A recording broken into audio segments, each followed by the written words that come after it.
पुरानी पेंशन की बहाली के मुद्दे पर आंदोलित सरकारी कर्मचारी जहां अपने मोर्चेबंदी के जरिए केंद्र की मोदी सरकार समेत प्रधानमंत्री नरेंद्र मोदी को टेंशन में डाल रखा है, तो दूसरी तरफ रणनीतिक तौर पर भी केंद्र की मोदी सरकार समेत बीजेपी को चुनौती देने की कवायद में जुट चुके हैं।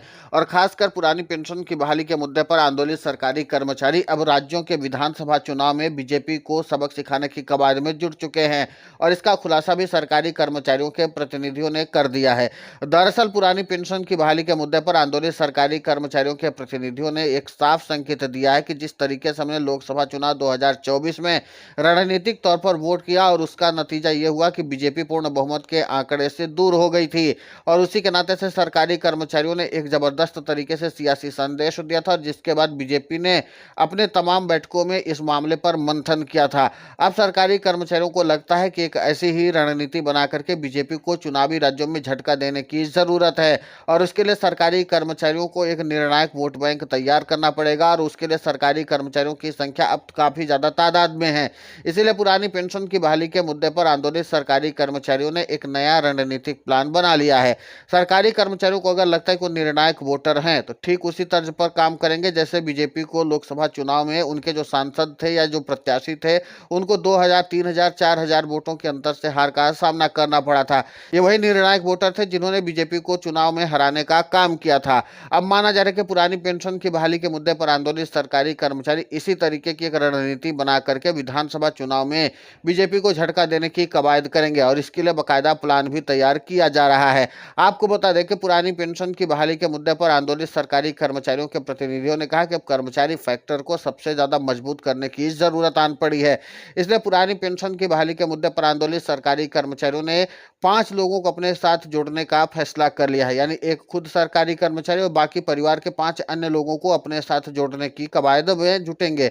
और इसके नाते से सरकारी कर्मचारी ये सोचने की कवायद में जुटे हुए हैं कि अगर हम 5 लोग जुटते हैं और 5 लाख हमारी तादाद है, तो जाहिर सी बात है कि 5 गुणे 5 यानी 25 लाख के आसपास सरकारी कर्मचारियों का वोट बैंक तैयार है। और ये 25 लाख वोट बैंक जो है वो सीधे सीधे बीजेपी के खिलाफ अगर वोट पड़ गया तो जाहिर सी बात है कि निर्णायक वोट तैयार हो जाएगा। ये निर्णायक वोट बीजेपी को सत्ता से दूर कर सकता है।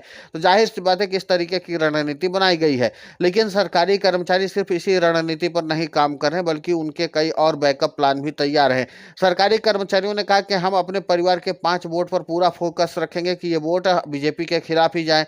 इसके अलावा हम लोग अन्य वर्गों को भी साधने की कोशिश करेंगे जो सरकार से नाराज चले, खासकर बीजेपी से नाराज चल रहे हैं, उनको अपने साथ लाने की कवायद में हम लोग जुट गए हैं। आपको बता दें कि जैसे युवा रोजगार के मामले को लेकर के बीजेपी से नाराज है, तो युवाओं को रोजगार के मामले से लेकर के सरकारी नौकरी के मामलों तक में उनका साथ देने के लिए यही सरकारी कर्मचारी अपने साथ जोड़ लेंगे।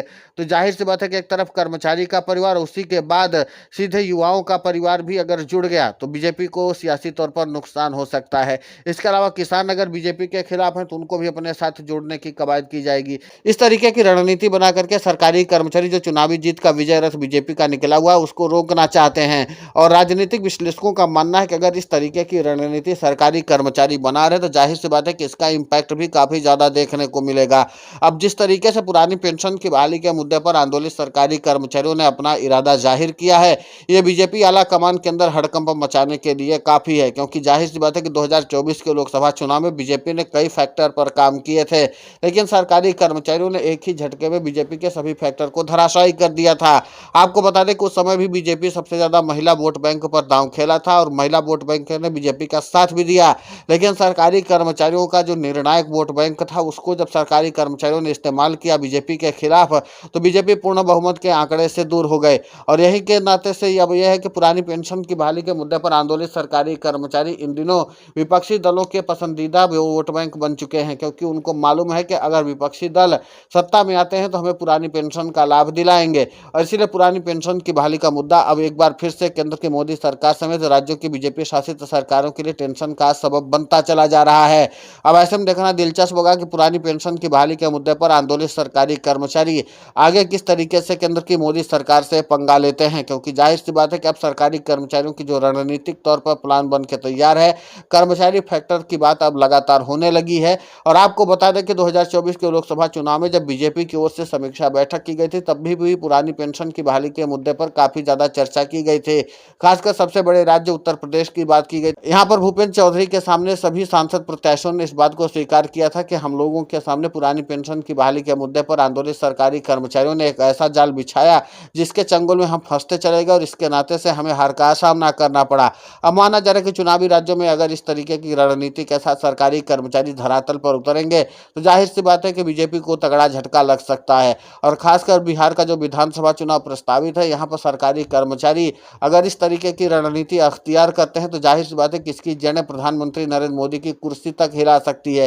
क्योंकि बिहार में अगर नीतीश कुमार को झटका लगा तो फिर नीतीश कुमार केंद्र की मोदी सरकार से अपना समर्थन वापस ले लेंगे और जैसे ही वोट का खतरा दिखेगा तो फिर एन चंद्रबाबू नायडू भी केंद्र की मोदी सरकार से अपना समर्थन वापस लेने में देरी नहीं करेंगे। अब कुल मिलाकर के सरकारी कर्मचारियों के प्लान के आगे बीजेपी की रणनीति कितना कारगर साबित होती है ये तो आने वाले वक्त में पता चलेगा। लेकिन इतना तो तय है कि पुरानी पेंशन की बहाली का मुद्दा अब एक बार फिर से नए टेंशन का सबब बनता जा रहा है प्रधानमंत्री नरेंद्र मोदी के लिए और बीजेपी के राष्ट्रीय अध्यक्ष के लिए। फिलहाल इस पूरे घटनाक्रम को लेकर के आपकी प्रतिक्रिया बहुत महत्वपूर्ण होती है, आप हमें कमेंट करके जरूर बताएं। साथ ही पुरानी पेंशन की बहाली के मुद्दे पर हम लगातार आंदोलित होकर के खबरें चला रहे हैं। आप हमारे समर्थन के लिए चैनल को सब्सक्राइब करें, खबर को ज़्यादा से ज़्यादा शेयर करें ताकि पुरानी पेंशन की बहाली का मुद्दा और बुलंद हो।